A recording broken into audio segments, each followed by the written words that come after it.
অন্য আয়াতে সূরা রুমের 41 নম্বর আয়াতে আল্লাহ বলছেন, যহারাল ফাসাদু ফিল বাররি ওয়াল বাহরি বিমা কাসাবাত আইদিন নাস, জলে স্থলে যা কিছু ফাসাদ বিপর্যয় সৃষ্টি হয় সেগুলি মানুষের হাতের কামাই। লিউযিকাহুম বা'দাল্লাযী আমিলু, মানুষ যা আমল করে তার কিছু মানুষকে উপভোগ করানোর জন্য। লাআল্লাহুম ইয়ারজিউন, মানুষ যেন বুঝতে পারে এটা তার কর্মের ফল এবং সে যেন সেই গুনাহ থেকে ফিরে আসে। এটা হচ্ছে কোরআনের আয়াত। আর হাদিসের ভাষ্য, নবী সাল্লাল্লাহু আলাইহি সাল্লাম বলছেন, লাম তাজহারিল ফাহিশাতু ফি কওমিন ক্বাত্তু হাত্তা ইউলিনু বিহা ইল্লা ফাশা ফীহিমুত তাউন ওয়াল আওজাউ আল্লাতী লাম তাকুন মাদাত ফি আসলাফিহিমুল্লাযীনা মাদাউ। নবীজি বলছেন, যখন পৃথিবীতে অশ্লীলতা ছড়িয়ে পড়ে, মানুষ যখন জিনা ব্যভিচারে লিপ্ত হয় এবং সেটা ব্যাপক আকারে ছড়িয়ে পড়ে পৃথিবীতে, কোনো সমাজে, কোনো দেশে, তখন আল্লাহ তাআলা তাদের উপরে ইল্লা ফাশা ফীহিমুত তাউন ওয়াল আওজাউ, তাদের মধ্যে এমন কিছু রোগ, এমন কিছু ব্যাধি আল্লাহ তাআলা দিয়ে দেন যেই ব্যাধি তাদের পূর্বপুরুষের মধ্যে ছিল না। ইবনে মাজাহ শরীফের 2য় খণ্ডের 1332 নম্বর হাদিস, এই হাদিস অন্যান্য কিতাবেও আছে, হাদিসটা সহিহ। এই হাদিসটা যখন শুনেছে পাশ্চাত্যে হুমড়ি খেয়ে পড়েছে মানুষ যে আসলেই আমাদের অপকর্মের কারণে আমাদের এই এইডস রোগে আমরা আক্রান্ত হয়েছি। এইডস রোগ একমাত্র জিনা ব্যভিচারের কারণে এইডসের প্রাদুর্ভাব হয়েছে পৃথিবীতে। আর এইডস রোগী যে একবার এইডস রোগ দেখা দেয় তার মৃত্যু ছাড়া আর কোনো পরিণতি নাই। একটা ভ্যাকসিন দিলে 1 বছর সে বাঁচে, একটা ভ্যাকসিনের দাম 1 লক্ষ টাকা। এরকম 10টা ভ্যাকসিন দিলে 10 বছর বাঁচবে। বিজ্ঞানীরা, চিকিৎসা বিজ্ঞান বলছে 10 বছরের পরে, 10টা ভ্যাকসিনের পরে সে আর কোনো ভ্যাকসিনে তার কাজ হবে না। দেখছেন ব্যাধিটা কি? পৃথিবীর মানুষ জানতো না আগে, শুধুমাত্র জিনা ব্যভিচার বেশি হওয়ার কারণে আল্লাহ তাআলা এই রোগ আমাদের মধ্যে দিয়ে দিয়েছেন। আল্লাহ রক্ষা করেছেন। বাংলাদেশে এইডস রোগীর সংখ্যা খুবই কম, কারণ এখানে অশ্লীলতার সয়লাভ খুব কম। ইন্ডিয়াতে আছে এবং আফ্রিকার দেশসমূহে, আমেরিকাতে আছে, ইউরোপে আছে, যেখানে পর্দার কোনো বালাই নাই, দিন শরীয়ত নাই, সামাজিক শাসন নাই, ওপেন সেক্সের দেশ, সেগুলিতে এইডস বেশি। 2 নম্বরে নবীজি বলছেন, ওয়ালাম ইয়ানকুসুল মিকিয়াল ওয়াল মিজান ইল্লা উখিযু বিসসিনিনা ওয়া শিদ্দাতিল মানুনা ওয়া জাওরিস সুলতান আলাইহিম। যখন কোন সমাজের লোকেরা মাপে ওজনে কম দেয় এবং খাদ্যে ভেজাল করে, তখন আল্লাহ তাআলা তাদেরকে অভাব অভিযোগ দিয়ে দেয়, জীবনযাত্রা তাদের কঠিন হয়ে যায়, আর অত্যাচারী শাসক তাদের উপরে আল্লাহ তাআলা নিযুক্ত করে দেন, যারা তাদের উপরে জুলুম অত্যাচার করতে থাকে। আমাদের মধ্যে মনে হয় এটা নাই। মাপে ওজনে খাদ্যে ভেজাল আছে, এই জন্য আমাদের অভাব অভিযোগ, আমাদের জীবনযাত্রার কাঠিন্যতা, আর অত্যাচারী শাসকের প্রাদুর্ভাব আমাদের উপরে আছে। আছে না নাই?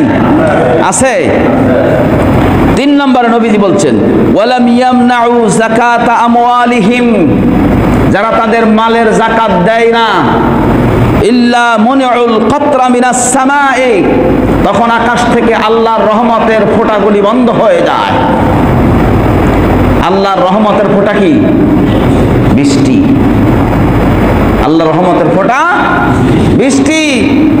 ওয়ালাউলাল বাহাইমু লাম ইউমতারু, নবীজি বলছেন যদি পশু পাখি না থাকতো তাহলে তাদের উপরে একেবারে চিরদিনের জন্য বৃষ্টি বন্ধ হয়ে যেত। আল্লাহু আকবার। আমার ভাইরা, তাহলে বৃষ্টি বন্ধ হয় তখন ওই সমাজের উপরে আল্লাহ রহমত বন্ধ করে দেন যেই সমাজে যাকাত দিতে অস্বীকার করে, যাকাত দেয় না ধনীরা তাদের সম্পদের। এক জরিপে দেখা গেছে বাংলাদেশের মাত্র 15% মানুষের কাছে 95% সম্পদ। 15% মানুষের কাছে 95% সম্পদ। তারা যদি জাকাত দেয় তাদের সম্পদের, এদের সয়লাভ হয়ে যাবে, সরকারের কোনো অভাব থাকবে না।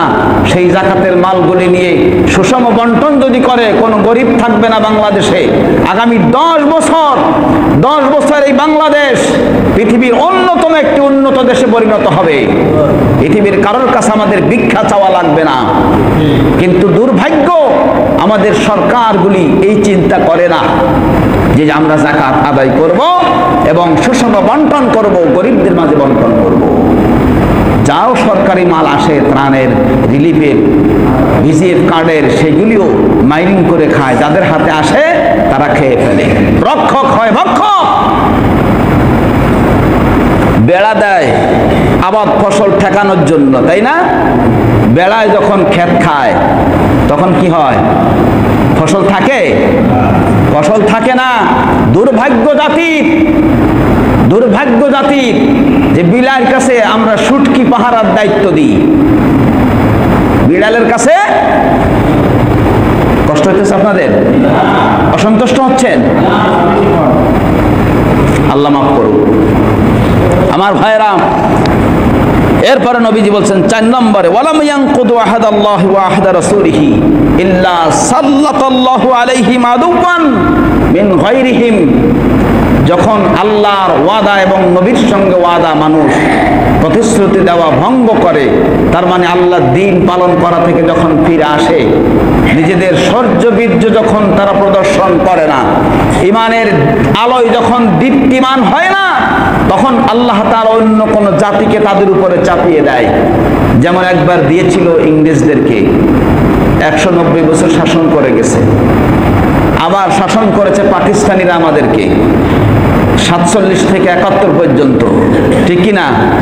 আমরা যদি এখনো সঠিকভাবে না চলি, সোজা পথে না আসি, আমরা যদি আমাদের পায়ে দাঁড়াতে না শিখি, আল্লাহর এই জমিন আল্লাহর হুকুম মতো যদি জীবন যাপন না করি, নবীর সুন্নাহ মোতাবেক যদি না চলতে পারি, যদি না বুঝি, তাহলে আল্লাহ আর একটা জাতিকে আমাদের উপরে চাপিয়ে দিবেন। বেশি দূরে নয় সেদিন। কথা বুঝতে পারতেছেন? যেমন সিকিম, ভুটান চিরদিনের জন্য গোলামি করতেছে ভারতের, আমাদেরকেও সেরকম করতে হবে। কারণ ভারত আমাদের 3 দিকে, একদিকে সমুদ্র সাগর। যদি ভারতের সৈন্যরা কোনো সময় আক্রমণ করে, বাংলাদেশের মুসলমানের আত্মহতি দিতে হবে বঙ্গোপসাগরে ডুব দিয়ে। কথা ঠিক কি না? আমরা চাই আমাদের দেশের স্বাধীনতা কিয়ামত পর্যন্ত থাকুক, চাই কি না? আমরা কারোর চক্ষু গরমকে, চোখ রাঙানোকে ভয় করি না। আমরা আল্লাহর জমিনে আল্লাহর দ্বীন প্রতিষ্ঠিত থাকুক, আল্লাহর মসজিদগুলিতে আজান হোক, আমরা আল্লাহর হুকুম মতো চলি, আল্লাহর জীবন বিধান পালন করি। রাজি আছি তো? যদি না করি, আল্লাহ কিন্তু আমাদেরকে পানিশমেন্ট দিবেন। পানিশমেন্ট আল্লাহ দিবেন, তখন কিচ্ছু করার থাকবে না।